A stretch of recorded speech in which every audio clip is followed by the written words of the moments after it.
Hi, hello friends. Welcome back to the course. Last few videosல நம்ம செல் ரெஃபரன்சிங்னா என்னன்னு பார்த்தோம், data டைப்ஸ்ல இருக்க டிஃபரன்ஸ் அதெல்லாம் பார்த்தோம். அதுவும் எஸ்பெஷலி லாஸ்ட் வீடியோல செல் ரெஃபரன்ஸ் யூஸ் பண்ணி பேசிக் ஃபார்முலா எப்படி போடுறது அப்படின்றத பார்த்தோம். இன்னைக்கு வீடியோல நம்ம ரெண்டு புது கான்செப்ட்ஸ் பார்க்க போறோம். அதாவது செல் ரெஃபரன்சிங்லேயே அப்சல்யூட் செல் ரெஃபரன்ஸ்னா என்னது, அதுக்கப்புறம் ரிலேட்டிவ் செல் ரெஃபரன்ஸ்னா என்னது அப்படின்றத பார்க்க போறோம். இப்போ நம்மளோட டேட்டா லாஸ்ட் வீடியோஸ்ல எதில் விட்டோமோ அதுலயே இருக்கு. ஸோ ஓகே, வாங்க வீடியோக்குள்ள போகலாம். ஃபர்ஸ்ட் இப்போ அப்சல்யூட் செல் ரெஃபரன்ஸ் அப்படின்னா என்னன்னு பார்ப்போம் கைஸ், ஓகேங்களா. சாரி, ரிலேட்டிவ் செல் ரெஃபரன்ஸ்னா என்னன்னு பார்க்கலாம். இப்போ இந்த இடத்துல நம்ம ஆல்ரெடி நம்ம லாஸ்ட் வீடியோவில் ஃபார்முலா யூஸ் பண்ணி வச்சிருந்தோம். இது summation of the total data available at the top, அதாவது rent, food, travelling and credit கார்டோட என்டையர் டோட்டல் உங்களுக்கு ஃபார்முலா பாரில் பார்த்தீங்கன்னா தெரியும், சமேஷன் ஆஃப் ரேஞ்ச் B5:B8. இப்போ இந்த ஃபார்முலா நான் அடுத்த 2 செல்லுக்கு மே மாதத்துக்கு நான் டோட்டல் போட்டேன், அடுத்த 2 மாதத்துக்கு நான் டோட்டல் போடணும்னா என்ன பண்ணணும்னா சிம்பிளி ஜஸ்ட் காப்பி பண்ணிவிட்டு நான் அடுத்த 2 செல்ஸை செலக்ட் பண்ணிவிட்டு Ctrl+V போடுறேன். Ctrl+V போட்டதும், சாரி கைஸ் இந்த இடம் இக்னோர் பண்ணுங்கள், Ctrl+V போட்டதுமே நம்மளுக்கு என்ன வருதுன்னா, நம்மளுக்கு 29,500 வராமல் டேட்டாஸ் சேஞ்ச் ஆகுது. அப்படின்னா வாட் டஸ் இட் மீன், வாங்க ஃபார்முலா பாரில் போய் பார்க்கலாம்.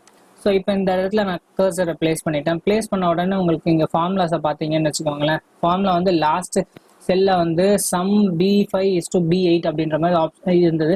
ஸோ அது சம் C5:C8ன்னு ஆட்டோமேட்டிக்கலாக கன்வெர்ட் ஆயிடுச்சு.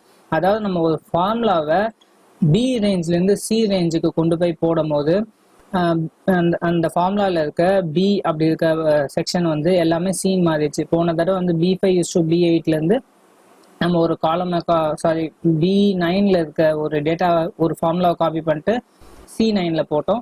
ஸோ அதுக்குண்டான ஃபார்முலா வேல்யூஸ் எல்லாமே சியாக மாறிடுச்சு பாருங்க. ஸோ ஒரு காலம் நம்ம ரைட்டில் மூவ் பண்ணால், ரிலேட்டிவாக மூவ் பண்ணால் ஃபார்முலாஸும் அதுக்கேற்ற மாதிரி ரிலேட்டிவாக ரெஃபரன்ஸ் பண்ணிக்கும். B5:B8 C5:C8 மாற்றிடுச்சு. அதே மாதிரி இந்த இடத்துல பார்த்தீங்கன்னா D5:D8 மாற்றிடுச்சு. ஸோ இதுதாங்க ரிலேட்டிவ் ரெஃபரன்சிங்னா, நம்ம டுவர்ட்ஸ் ரோ ஆர் டுவர்ட்ஸ் காலம் மூவ் பண்ணும் போது ஃபார்முலா அதுக்கேற்ற மாதிரி ரிலேட்டிவாக சேஞ்ச் ஆகிக்கும். உங்களுக்கு புரிஞ்சிருக்கும்னு நினைக்கிறேன். நெக்ஸ்ட் அதே தான் நம்ம யூஸ் பண்ண போகிறோம். அதே இப்போ லாஸ்ட் டைம் டுவர்ட்ஸ் காலம் ரிலேட்டிவாக மூவ் பண்ணோம். இப்போ டுவர்ட்ஸ் ரோ மூவ் பண்ணலாம். இப்போ லாஸ்ட் டைம் நம்ம சம்மேஷன் ஃபங்க்ஷன் போட்டோம். இப்போ சம்மேஷன் ஃபங்க்ஷன் ஈஸியாக எப்படி போடுறது அப்படின்றத பார்க்கலாம். Excel is one of the smartest tool guys. இப்போ நம்ம அதுக்கு நம்மளுக்கு எந்த சைடில் நம்பர்ஸ் இருக்குன்னு it can easily identify.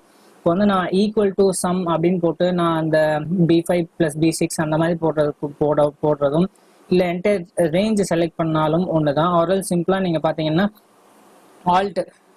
Alt plus equal to alt button அழுத்திட்டு ஈக்குவல் டு அழுத்துனீங்கனாலே அது ஆட்டோமேட்டிக்காக அந்த அது பக்கத்தில் என்ன நம்பர்ஸ்லாம் இருக்குது, அதை எது சம் பண்ணும் அப்படின்ற ஃபங்க்ஷன்ஸை டிஃபால்ட்டாக எடுத்துக்கிட்டு ஸ்ட்ரெயிட்டாகவே ஃபார்முலா டிஸ்பிளே பண்ணி வச்சு பாருங்களேன். அதை நீங்கள் செக் பண்ணிங்கனாலும் கரெக்டாக தான் இருக்கும். So shortest way is alt plus equal to இந்த ஃபங்க்ஷன் தான். ஸோ இப்போ நான் சம் ஃபங்க்ஷன் போட்டேன், என்டர் தட்டின உடனே என்னோட ஃபார்முலா என்னென்னு வந்திருக்குன்னா சம் B5:D5ன்ற மாதிரி கொடுத்துருக்காங்க. ஸோ இந்த ரேஞ்சை தான் நம்ம சம் பண்ணியிருக்கோம். உங்களுக்கு சப்போஸ் இந்த சம்மேஷனில் டவுட் இருந்ததுன்னா இப்படி செலக்ட் பண்ணிவிட்டு இந்த இடத்துல நம்மளுக்கு கீழே சம் ஃபங்க்ஷனோட டோட்டலும் கொடுப்பாங்க. 1500 இருக்குது. So the value is right அப்படின்னு தெரிஞ்சிச்சு. இப்போ இந்த இதை இந்த ஃபார்முலா நான் ரிலேட்டிவாக இப்போ கீழே மூவ் பண்ண போகிறேன், வாங்க பார்க்கலாம். ஸோ இப்போ இந்த ஃபார்முலா நான் Ctrl+C கொடுத்துட்டு இந்த இடத்துல Ctrl+V போடுறேன். அடுத்த செல்லில் ஐ மீன் 5th ரோலேருந்து 6th ரோக்கு காப்பி பண்ணுறோம், ஓகேங்களா. ஸோ பார்த்தீங்கன்னா இந்த இடத்துல வேல்யூஸ் ஃபார்முலா எல்லாமே சேஞ்ச் ஆகிடுச்சு பாருங்க. சம் B6:D6ன்னு மாறிடுச்சு. அதுக்கு மேலே நம்மளுக்கு B5:D5 இருந்தது. இந்த இடத்துல B6:D6ன்னு மாறிடுச்சு. அதாவது ஃபார்முலா ரிலேட்டிவாக சேஞ்ச் ஆகிடுச்சு. நான் ஒரு ரோ கீழே போனதால ஃபார்முலாவும் ஒரு ரோ கீழே அதை சேஞ்ச் பண்ணிக்கிச்சு. சம் B6:2 அதே மாதிரி தான் கைஸ். இப்போ நான் மறுபடியும் ஃபார்முலா நான் அடுத்த இதுக்கு பேஸ்ட் பண்ணேன்னா ஃபார்முலா ஆட்டோமேட்டிக்காக சேஞ்ச் ஆகிடும். உங்களுக்கு டிஸ்பிளே பாரில் தெரியுது sum B7:D7. So this is called relative reference guys. Okay, இது வரைக்கும் உங்களுக்கு புரிஞ்சிருக்கும்னு நினைக்கிறேன். ஸோ ரிலேட்டிவ் ரெஃபரன்ஸை நம்ம ஸ்டாப் பண்ணிக்கலாம். நெக்ஸ்ட் அப்சல்யூட் ரெஃபரன்ஸ்னால் என்னென்னு பார்க்கலாம் வாங்க. சப்போஸ் இதுக்கு நான் ஒரு பெர்சன்டேஜ் கண்டுபிடிக்கணும் அப்படின்னு நினைக்கிறேன். மே மாதத்துக்கு ஒரு டோட்டல் பெர்சன்டேஜ் கண்டுபிடிக்கணும் அப்படின்னு நினைக்கிறேன்னு வச்சுக்கோங்களேன். பெர்சன்டேஜ்னா என்னன்னா நம்மளோட current value or present value divided by total amount. இப்போ இந்த மாதத்துக்கு சப்போஸ் மே மாதத்துக்கு எனக்கு எவ்வளோ செலவு பண்ணியிருக்கேன், சாரி இப்போ நம்ம எடுக்கிறது ரெண்ட்டுக்கு நான் 6000 செலவு பண்ணியிருக்கேன் டிவைடட் பை டோட்டலாக இந்த மாதத்தில் எவ்வளோ செலவு பண்ணியிருக்கேன். ஸோ அதுதான் அந்த current value divided by the total value. இதுதான் வந்து பர்சன்டேஜ். சப்போஸ் வாங்க மார்ச் மாதத்தில் இருக்க மே மாதத்தில் இருக்க எல்லா ஐட்டத்துக்கும் பர்சன்டேஜ் எப்படி கண்டுபிடிக்கிறதுன்னு பார்க்கலாம். ஸோ அதுக்கு வந்து நான் ஒரு டைட்டில் லேபிள் கொடுத்துக்கிறேன், பர்சன்டேஜ் மே அப்படின்ற மாதிரி ஒரு ஃபார்முலா கொடுத்துட்டு நான் let us start the formula. Equal to இதுக்கு வந்து நான் சொன்னேன் ஈக்குவல் டு போட்டுக்கிட்டு நம்ம எக்ஸல் ஃபங்க்ஷன் எல்லாமே ஈக்குவல் டுவோட தான் ஸ்டார்ட் பண்ணணும். ஈக்குவல் டு போட்டுட்டு ப்ரெசென்ட் வேல்யூ எனக்கு வந்து 6000 போட்டாச்சு டிவைடட் பை டோட்டல். என்னோட மே மாதத்தோட டோட்டல் வந்து எவ்வளோ, டோட்டல் எக்ஸ்பென்ஸ் வந்து 29500, அது வந்து B9ல இருக்குது, இன்டூ 100 போட்டுக்கிட்டோம்னா நம்மளுக்கு இந்த ரெண்டோட பர்சன்டேஜ் வந்து கிடச்சிடும். ஸோ எனக்கு வந்து 20.339. ஸோ இந்த மே மாதத்தில் ரெண்டோட நான் ரெண்ட்டுக்கு வந்து 20.339% வந்து நான் எக்ஸ்பென்ஸ் பண்ணியிருக்கேன். நெக்ஸ்ட் வந்து இதே செல்லில் வந்து நான் அடுத்த வேல்யூக்கு வந்து காப்பி பண்ணணும், அடுத்த செல்லுக்கு. ஸோ இதை காப்பி பண்ணிவிட்டு கண்ட்ரோல் V கொடுக்குறேன். கொடுத்தோன்னே பார்த்தீங்கன்னா we are having an error, division by 0 error அப்படின்ற மாதிரி வருது. So what does it mean, நான் உங்களுக்கு ஆல்ரெடி நான் லாஸ்ட் வீடியோவில் சொல்லியிருக்கேன் நம்ம ஃபார்முலாஸ் வந்து ரிலேட்டிவாக சேஞ்ச் ஆகிக்கிட்டே இருக்கும் அப்படின்ட்டு. ஸோ இங்கே வந்து B6 by B9 கொடுத்துருக்கேன். B9 வந்து டோட்டல் வேல்யூ, ஸோ அதனால் கரெக்டு. ஸோ அதே மாதிரி நான் ஒரு செல்லை வந்து நான் ஒரு செல் கீழே கொண்டு வரேன்னு வச்சுக்கோங்களேன். கீழே கொண்டு வரேன்னா B5 by B9 இருந்தது B6 by B10 ஆயிடுச்சு. பட் எனக்கு டோட்டல் வந்து B9ல தான் இருக்குது. ஸோ எனக்கு அந்த B9ன்ற வேல்யூ வந்து சேஞ்சே ஆகக்கூடாது. நான் எத்தனை செல்லு கீழே போனாலும் சரி, எத்தனை செல்லு வந்து நான் ரைட் சைடில் மூவ் ஆனாலும் சரி. ஸோ இதுக்கு நம்ம என்ன பண்ணணும்னா there is an option called fixing the cells. ஓகேங்களா? ஸோ அது என்னன்னா இட்ஸ் கால்ட் அஸ் ரெஃபரன்சிங். நம்ம ஒரு செல்லை வந்து அப்சல்யூட் வேல்யூ அதை வந்து எந்த சைடும் நான் ரோஸ் வந்து நான் மூவ் பண்ணாலும் காலமாக மூவ் பண்ணாலும் it should not change, it should be fixed அப்படின்ற பட்சத்தில் we are having an option called absolute referencing. So அதை வந்து இப்போ பார்க்கலாம் வாங்க. இப்போ நான் இந்த இதில் ஃபர்ஸ்ட் செல்லில் நான் செலக்ட் பண்ணிவிட்டு இப்போ என்னோட B9 வேல்யூ அப்படின்றது வந்து இட் இஸ் ஃபிக்ஸட். நான் எத்தனை செல் கீழே போனாலும் எத்தனை செல் டுவர்ட்ஸ் ரைட் மூவ் பண்ணாலும் இட் ஷுட் நாட் இந்த ஃபார்முலா ஷுட் நாட் மூவ் அப்படின்ற பட்சத்தில் நான் என்ன பண்ணலாம், it should be fixed. Fix பண்ணுறதுக்கு வந்து நம்ம எய்தர் டாலர் சிம்பிள் வந்து நம்ம மேனுவலாகவும் போடலாம், ஆர்எல்ஸ் வந்து நம்ம சிம்பிளாக ஷார்ட்கட் வந்து F4 அப்படின்ற பட்டனையும் அழுத்தலாம். அது அழுத்தினா என்ன ஆகுதுன்றதை நீங்கள் இந்த போர்ஷனில் வந்து பாருங்கள். இப்போ நான் F4 பட்டன் வந்து அழுத்துறேன். ஓகேங்களா? ஃபார்முலா பாரில் என்ன சேஞ்சஸ் நடக்குதுன்னு பாருங்கள். ஸோ இப்போ நான் B9 செலக்ட் பண்ணிட்டேன், F4 வந்து கிளிக் பண்ணுறேன். F4 கிளிக் பண்ண உடனே B காலத்துக்கும் 9 ரோக்கும் ரெண்டுத்துக்குமே சேர்த்து ஒரு டாலர் சிம்பிள் வந்துச்சு. It means it is fixed. நான் டுவர்ட்ஸ் காலம் ஆர் ரோ எந்த சைட் மூவ் பண்ணாலும் it will not change. So okay வாங்க பார்க்கலாம். ஸோ இப்போ இந்த ஃபார்முலா வந்து காப்பி பண்ணிவிட்டு நான் என்டையர் இதில் போடுறேன், என்டையர் அதர் செல்ஸில் போடுறேன். ஸோ போட்டாச்சு. போட்ட உடனே நம்மளுக்கு இந்த பர்சன்டேஜ் ஆஃப் ஐட்டம்ஸ், அதாவது ரெண்ட்டுக்கு, ஃபுட்டுக்கு, ட்ராவலுக்கு என்னென்னு எல்லாமே வந்துச்சு பார்த்தீங்களா? ஸோ இப்போ இதோட டோட்டல் வந்து நம்மளுக்கு 100% வருதான்னு பார்க்கணும். எல்லாத்தையும் ஆட் பண்ணால் அப்படி வந்துச்சுன்னா இட் இஸ் ரைட். வாங்க செக் பண்ணலாம். இப்போ எல்லாத்தையும் செலக்ட் பண்ணால் நம்மளுக்கு இங்கே கீழே பார்த்தீங்கன்னா சம் ஈக்குவல் டு 100 வந்துச்சு. ஸோ நம்ம போட்ட ஃபார்முலா வந்து ரைட்டு. ஸோ இன்னொரு தடவை செக் பண்ணிக்கலாம் நம்ம ஒவ்வொரு தடையும் ஃபார்முலா கரெக்டாக இருக்காங்க. ஃபர்ஸ்ட் செல்லில் B5 by B9 இருக்குது, and second செல்லையும் B6 by B9 இருக்குது. நம்மளுக்கு வந்து அந்த B6 அந்த ஃபர்ஸ்ட் ப்ரெசென்ட் வேல்யூ வந்து மாறிக்கிட்டே இருக்குது. என்னென்னா நம்ம வந்து அதை ஃபிக்ஸ் பண்ணலை, டிவைடட் பை டோட்டல் வந்து ஃபிக்ஸ் ஆகிடுச்சு. B9 எல்லா செல்லுமே வந்து நம்மளுக்கு கீழே இருக்க வேல்யூ தான், டிவிடெண்ட் வந்து B9 தான் இருக்குது, அது மாறல, because we have fixed it. So இதுக்கு பேர் தான் வந்து அப்சல்யூட் ரெஃபரன்சிங். நெக்ஸ்ட் வந்து இப்போ நம்ம வந்து இப்போ ஒரு சில டைமில் வந்து நம்ம அப்சல்யூட்டும் ரிலேட்டிவ் ரெஃபரன்ஸையும் மிக்ஸ் பண்ணி யூஸ் பண்ணுற மாதிரி ஒரு சிச்சுவேஷன் வரும். ஸோ அதுக்கு பேர் வந்து மிக்ஸ்டு ரெஃபரன்சிங். அதை இப்போ பார்க்கலாம் வாங்க. ஸோ அதுக்கு வந்து நான் என்ன பண்ணுறேன்னா, இப்போ இந்த டேட்டாவை வந்து நான் அப்படியே காப்பி பண்ணிக்கிட்டு இன்னொரு வேல்யூவில் போட்டுட்டு மற்றபடி டேட்டாஸ் எல்லாத்தையுமே டெலீட் பண்ணிக்கிறேன், டெலீட் கொடுத்துக்கிறேன். இந்த டோட்டல் வேல்யூ எனக்கு வேண்டாம். ஸோ இப்போ வந்து எனக்கு என்ன வேணும்னா,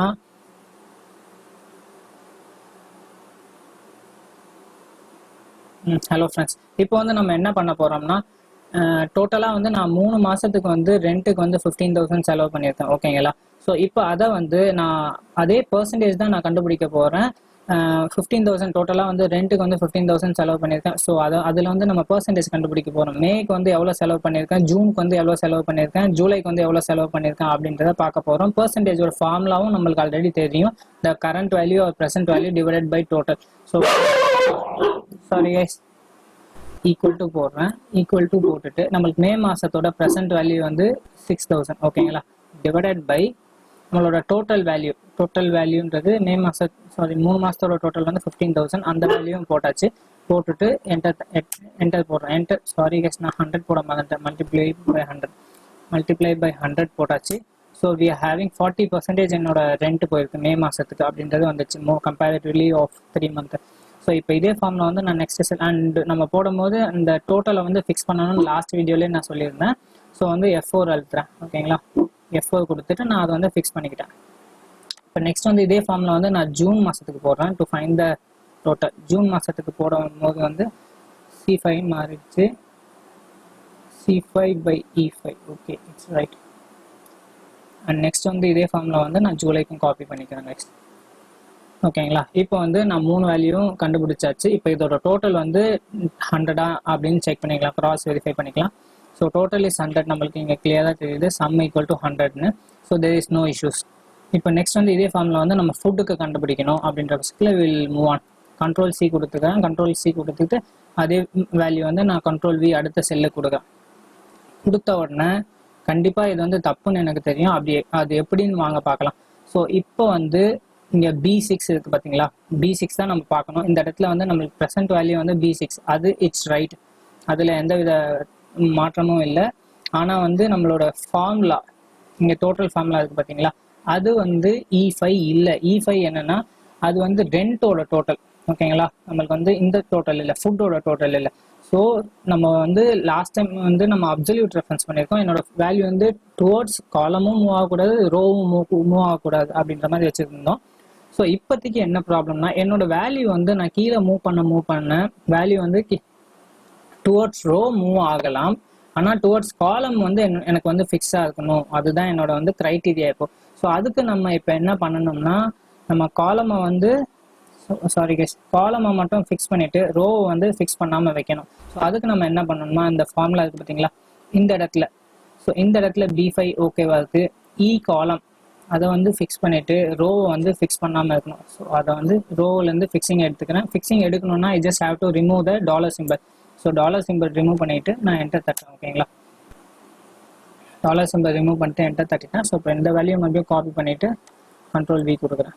ஸோ இப்போ பார்த்தீங்கன்னா we are having the right value over year.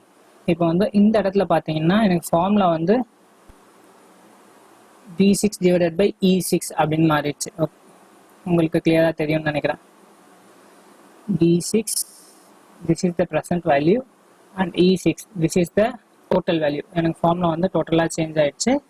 So இப்படி தான் வந்து எனக்கு வந்து டுவோர்ட்ஸ் காலம் மூவ் பண்ணும்போது டோட்டல் சேஞ்ச் ஆகக்கூடாது, அண்ட் டுவோர்ட்ஸ் ரோ மூவ் பண்ணும்போது டோட்டல் சேஞ்ச் ஆகணும். இப்போ காலம் வைஸ் நம்ம மூவ் பண்ணி பார்க்கலாம் ஓகேங்களா. கண்ட்ரோல் C கொடுக்குறேன். அடுத்த 2 செல்ஸுக்கு ரைட் சைடில் பேஸ்ட் பண்ணுறேன். பேஸ்ட் பண்ண உடனே எனக்கு நான் டுவோர்ட்ஸ் ரைட் சைடு மூவ் ஆகும்போது எனக்கு E6 இ காலம் வந்து ஃபிக்ஸ்டாக இருக்குது. எனக்கு வந்து அந்த டாலர் இ போட்டதால இ வேல்யூ வந்து மாறவே இல்லை. உங்களுக்கு பார்த்தீங்கன்னா தெரியும், இந்த இடத்துலையும் C6 டிவைடட் பை E6 தான் இருக்குது, இங்கேயும் வந்து D6 டிவைடட் பை E6 தான் இருக்குது. So we have fix the column. So right சைடில் டுவோர்ட்ஸ் காலம் நம்ம எத்தனை செல்ஸ் மூவ் பண்ணாலும் இந்த value of E6 own change. அதுவே வந்து நம்ம இந்த வேல்யூ வந்து காப்பி பண்ணியிருக்கோம். காப்பி பண்ணிவிட்டு நான் என்னோட ரோவில் வந்து பேஸ்ட் பண்ணுறேன். பேஸ்ட் பண்ணும்போது நம்மளுக்கு வந்து E7 மாறிடுச்சு, E8 மாறிடுச்சு. ஸோ இப்போ உங்களுக்கு கிளியராக புரியும்னு நினைக்கிறேன்.